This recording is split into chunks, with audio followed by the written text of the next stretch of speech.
welcome back to another edition of Voice of the Veterans Plug Talk.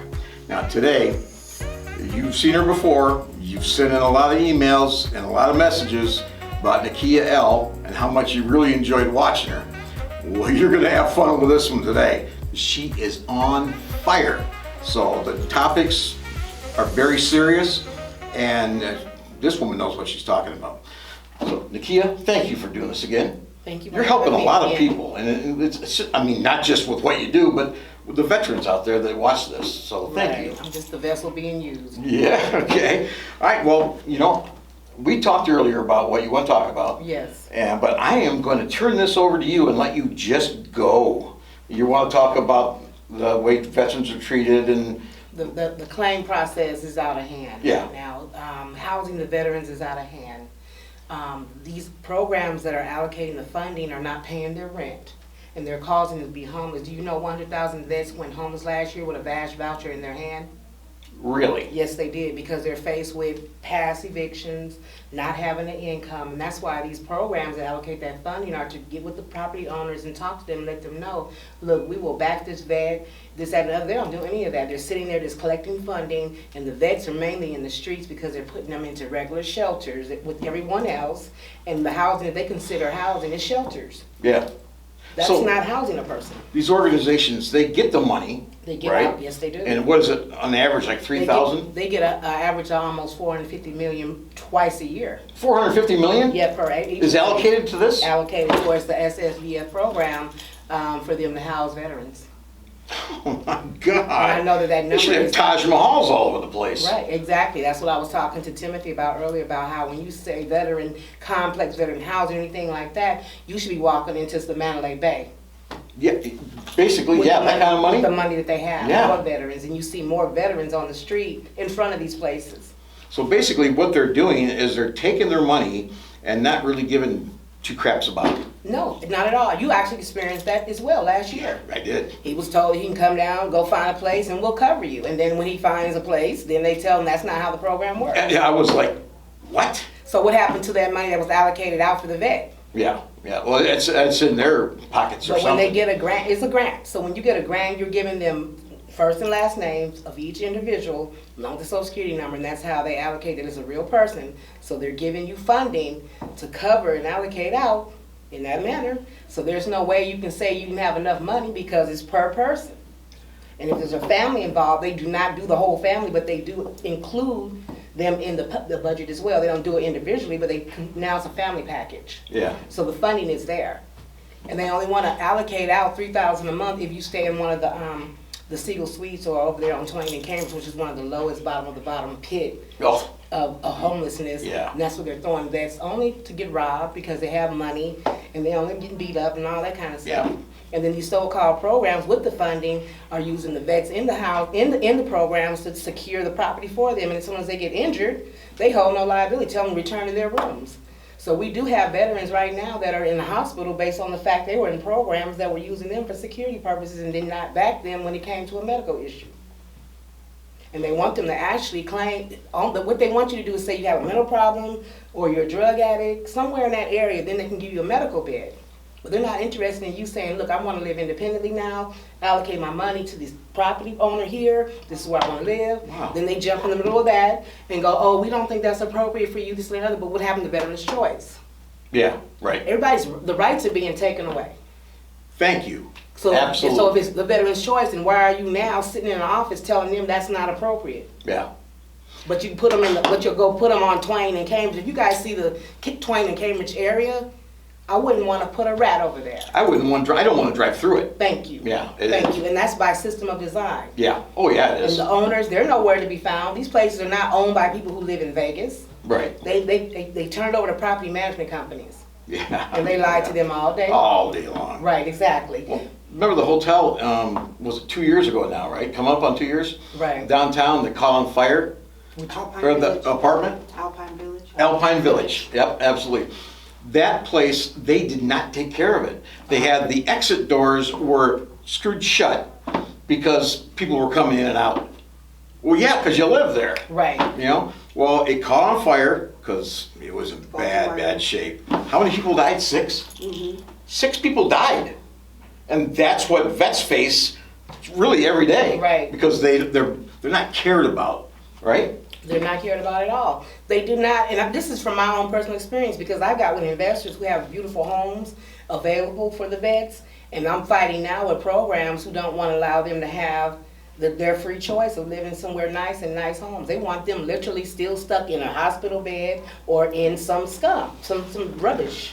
So what you're saying is some of these programs, not all maybe, but the majority of them. Well, if they don't come correct on what I sent out to their board of directors and to their people who run their organizations by the end of this month, then there will be a list of names out there listed. I will verbally state these organizations. We're going to have that right here. Yes, we are. Okay, then I'm looking forward to that. We don't have any fear of that. We're sick No. of it. Enough is enough. Yeah.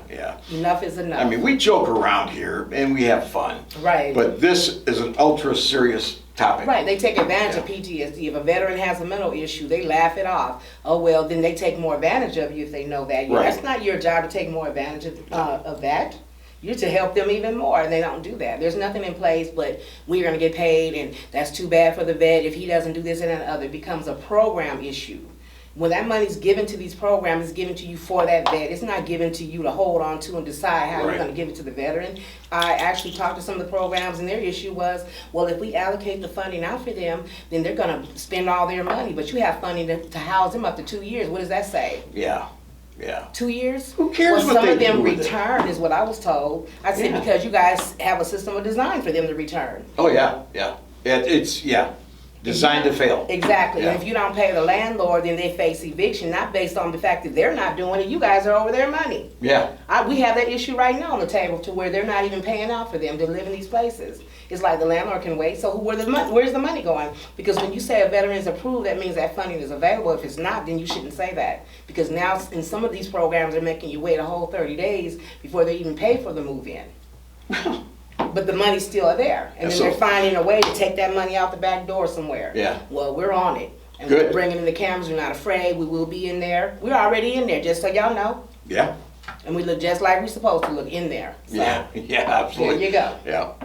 Yeah, so that's awesome. Right, and then the senators and those who represent the veterans in the House of Representatives won't answer the email, and then you want all this paperwork done to release so that you can even talk to people who support them, and then you have another problem when you send it back. Oh, we couldn't read it, we couldn't see it. Then you need to set up a better system. Yes. Because these are things that keep people from being able to get the help they need. And if you're going to stand for them, stop using the name in vain and do it. Yeah, amen. Absolutely. Now, you mentioned senators and Congress people, because they're both men and women. Exactly. And I know that you've had a hard time getting through and getting things done, right? Exactly. All right, well, that's going to change. Right. That's going to change. It needs to change. Yeah. Right. It's an educational thing on our part, because I don't think that the majority of them know. You know, Right. they may suspect or may not suspect, but, oh, it can't be that way. Right. You know, they're doing the right thing with the money. No, they're not. You know, I mean. No, they're allocating it out to their brand new cars. They got nice offices and uniforms. Oh, yeah, absolutely. Some of them even have a dog with his own car. And this is geared towards the veteran administration. You guys get all these beautiful material things, but what about the people? Yes, exactly. What about the people? Yes. That has to end. Enough is enough. We've had enough, and we're getting ready to stand on it. There's going to be a lot of people shocked once you break the story. Right. Yeah. Right. That's why we're going to have our own stand down, which they took away from the vets. They didn't have one. We know the COVID thing and all that, but then remember the vets that really needed that stand down. They rely on that every year. So they just threw them to the side, and then they're giving people a sausage breakfast that looked like the meat has been sitting there for a whole year, and that's what they fed them at a particular so-called veteran assistant program. And that's the one supposed to clothe them and make sure that they have food every day. So everything in this system is like a prison. They're not getting out of prison. They're getting out from fighting for a country that they really loved when they signed up. Yeah. And they have not received their just due. They have not. No. At all. And you're just seeing her just getting started on video here. This is a lady that has incredible knowledge and power. She knows how to get things done, and she gets them done. And I'm not even going to feel sorry for the people that once you expose them. Right. Yeah, because they don't deserve sympathy. Right. They deserve to be in prison. Plain and simple. I stand with that too. Yeah. Matching bracelet. Wow. This is right. great. Yeah. Well, you're going to hear a lot more about this story. And you gave to the end of the month of Yes, November? they have to the end of the month. I Okay. always give them a notice and then tell them when I need them to respond. When do you want to expose the names if they don't do anything? Well, they have until the end of the month, literally. You want to do it the next day? The very next day. Okay. The very next We'll day. do that. We'll Right. set it. And okay. We're gonna do that the very next day. Very So next day. that'd be December 1st. Yes, it will be. All right. Merry Yes. Christmas. Yes. We're about ready to open all your presents. Yes. Yeah. So wow. You know, every time I talk to you, it makes me think more and more and more. What a lot of people don't understand that if you were in the vet's shoes, right? People watching this right now, if you're in the vet's shoes, you don't have a place you can call your own because you can get kicked out any time. You don't have the security and the safety and the health type situation like we do now. Right. Okay. And you know, we've been through the ringer. Right, Yeah. exactly. And so, you know, we know what we're talking about, especially Nikia. Now, just think, take your time and just think for a minute what you would feel like if you had to go through this. And, you know, don't slough it off and say, oh, well, you know, I can't be that way. It is that way. So think of the worst case scenario and put your mind in that. That's what these people go through 24/7. And it's going to stop because it's not fair at all. Right. Okay. Exactly. Do you want to add anything to that? We got Amanda back here. Hello. So I have a project that I'm working on for Thanksgiving, being that all of the veterans, no matter what branch, have a thing against MREs, Right. which is meals ready to eat, correct? Yeah. Well, my plan was I would start, I would home cook like a whole meal, and I would put together a plate, and I would hand deliver these MREs to change their perspective on MREs. Yeah, This nice. is like a meal ready to enjoy and not just. There you go. Right, that's nice. I like that one. Well, you like how I have to lean back here to talk to Amanda? We gotta clear some stuff out. Put the seat right next to us. So thank you for that. That's awesome. We'll keep you up to date on what happens with that too. Maybe we can even have a crew from a distance follow you, and so they can see what you do. I don't know. We'll figure something out. Well, I'm doing what I'm supposed to do because it's the right thing to do, and because someone has to show. Every human being on the planet is worthy and deserving of love of some sort. Yeah. Even if it's just a plate and a hey, thanks a lot for all that you've done for our country. Like I don't need publicity to do that. I just want to make sure that the work gets done and that I'm touching someone. That's cool. That's cool. Yeah, I only offer because people need to see what you guys go through and all the work that you do. You know, and it's incredible. I mean, I challenge people. As a matter of fact, I'm gonna put the challenge out now. I put the challenge out now to the viewers that want to help make a difference. Contact us. The number is going to be right here below me on the webpage and the email. And you know, let's help make a difference because together everyone accomplishes more. So let's work together as a team. Simple as that, right? Yes. Anything you want to end on? Oh yeah. With that being said, we do take donations. So if you want to donate some food to the cause, we're here every day at 3950 Southeastern Avenue, Suite 130. Myself and Amanda, we are on location, so you can drop by if you have a donation or you just want to support the vets in any kind of way. Our open arms and much love to you. People helping people. Absolutely. That says it all right there. Yes, sir.